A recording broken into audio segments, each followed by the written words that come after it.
Friends, welcome to Biology Made Easy. We are discussing the different agents of pollination. In the previous video, we have discussed the pollination through wind, that is anemophily. In this video, we will discuss hydrophily, that means how water helps in pollination. Hydrophily.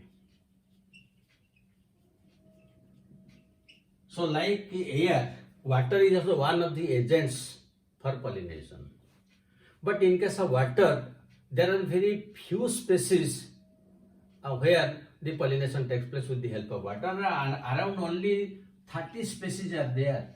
And most of the species, they are the monocots. So it is very, very rare.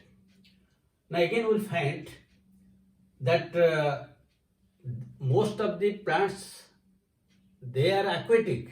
Their number is not 30. But in most of the aquatic plants, the pollination doesn't take place only through water. It can take place with the help of wind, through the help of the insects. For example, that means all aquatic plants do not depend upon water for pollination. This is very important. All aquatic plants do not depend upon water for the pollination. Let us give examples. Now you will take the case of the water hyacinth, which is also known as Iconia, and another is water lily. In these two cases, their roots and the plant body is within water, but the flowers, they project above water. So the pollination doesn't depend upon water. It depends upon either the insects or wind. That means either it is entomophily or it is anemophily. It is not hydrophily. Similarly, this is one case. Now take the case, the second case. Second case is lotus, and another plant is alisma. In these two cases, again the flowers are above water level. They are not, the plants are submerged. The plants are within water, but the flowers are above water. So these two depend upon insects. That means they are entomophilous. Take one third case. The third case is potamogeton, and this is completely depends upon air. That means it is anemophilous. That means you see, these are some of the examples which are aquatic plants, but they do not depend upon water for their pollination. That means these are important from examination point of view, and you have to remember. Now, the limited number of plants, that is the 30 species belonging to monocots, which depend upon water. Let us discuss some of them. Usually, the pollination through water is very rare in case of higher plants. It is very common in case of lower plants like algae, bryophytes, pteridophytes.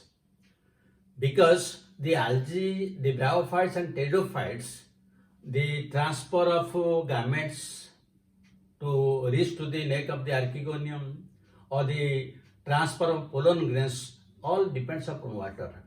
That is why their distribution is localized.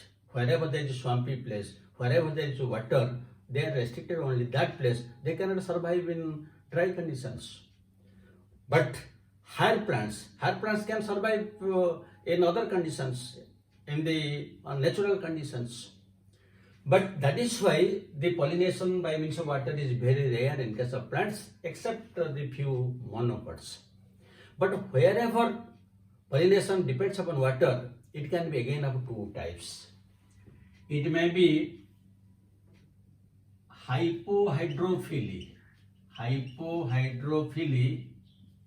or it may be epihydrophily. And the examples of hypo means below, hydro means water. That means here the plants are submerged within water.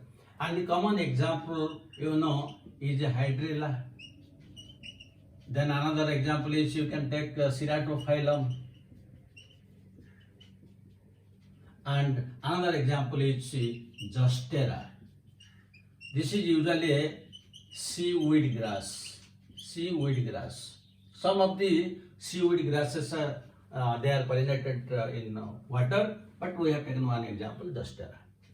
So in these cases which are completely submerged like the seaweed grass, Ceratophyllum hydrilla, here the pollen grains are released to the water, and these pollen grains are usually very thin and long, and they are ribbon shaped. These are the pollen grains, thin, long, ribbon shaped, and just they swim in water, and when they reach to the stigma of the female plant, it gets pollinated within water. But if you take the case of epihydrophily, epi means above, hydro means water. That means these plants are aquatic plants. The entire plants are submerged. But when a pollination will take place, it will take place on the surface of water. And the very common example is Vallisneria. Vallisneria.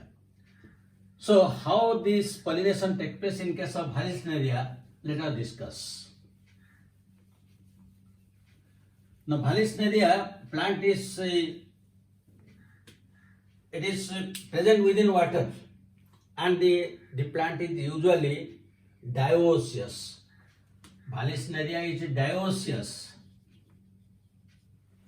That means the male and female plants are separate, and the flowers are born in the form of inflorescence. So suppose this is the water level,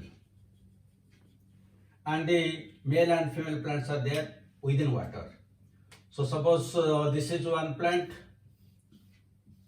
The Vallisneria is also known as ribbon weed, because sometimes if a question is asked, the answer will be Vallisneria, but Vallisneria will not be the only choice. The choice may be ribbon weed. So that is what you have to remember. So this is, suppose this is the male plant, and this is the female plant. In the male plant, the inflorescence which is born, this inflorescence, now here the flowers will be released, and the flowers will float on the surface of water along with the pollen grains.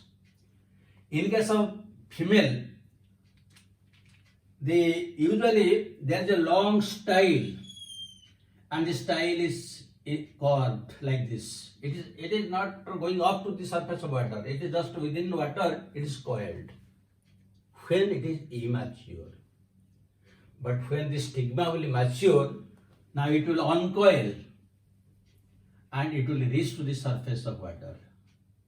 Now it will reach the surface water. Now on the surface water, the male flowers along with the pollen grains, they are floating. When they will come in contact with this female flower, now it will get pollinated. And after it gets pollinated, now again it will coil and it will return back.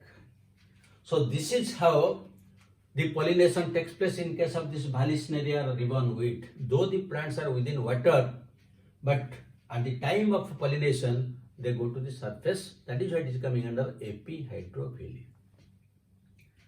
So these are the different types of examples. But what are the characters of the hydrophilous flowers? So let us discuss the characters. So again, you can remember the characters very easily. Since this here the pollination takes place by water, what should be the conditions? Just characters. Now think one thing. The flower should be small or very big. So naturally the flowers should be very small. They should be, when they are very small, they are conspicuous or inconspicuous. Naturally the answer is inconspicuous. So small and inconspicuous. Inconspicuous. Second point. When the flowers are present within water, it is not necessary that they will attract the insects or birds or other animals. because the pollination will take place in water. So they would be brightly colored or they may be colorless. That means they don't depend upon color. That means you can write the second point. They may be the color similarly. Whether the flowers should have any scent, smell or not necessary, because water doesn't require their smell. It will simply swim in water. So color, scent, or you can tell odor are absent. That means absent in flowers. That means the flowers, they do not have any color, they do not have any smell, they do not have any odor. Next point.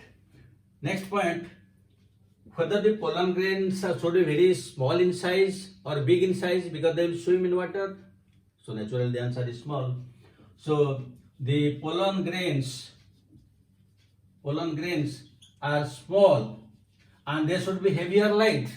So naturally they will be light. They are small and light.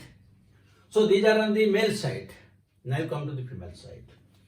Now in the female side, the pollen is actually received by the stigma. So what should be the characteristic? So the stigma should be sticky. This is an important point. The stigma should be sticky and unweighted. That means the flowers are inside water, and when something is inside water, naturally it will be wet. But they are unweighted. Why unweighted? Because the hydrophilous plants, they have some mucilaginous glands.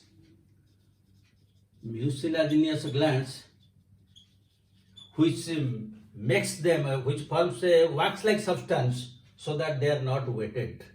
That is important. And why it is sticky? Because when the pollen grains will come, if it is sticky, easily it can be attached. So these are some of the characters of hydrophilous plants.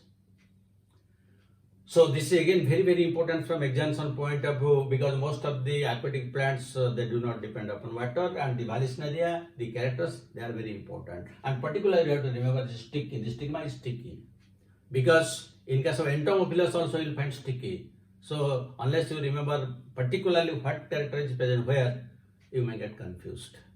Now let us discuss questions.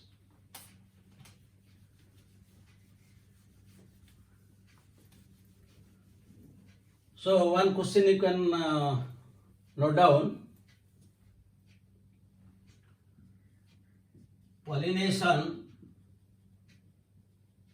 in a lotus takes place. A condition: anemophily, B choice; hydrophily, C choice; entomophily,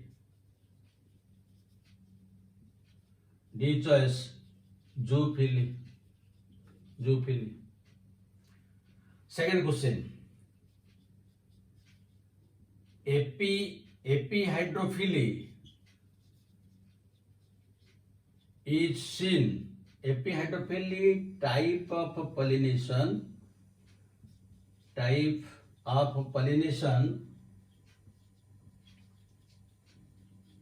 is seen in A choice,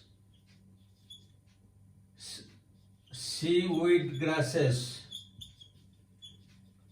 B choice, ribbonweed; C choice, nelumbium; then D choice you can write hydrilla.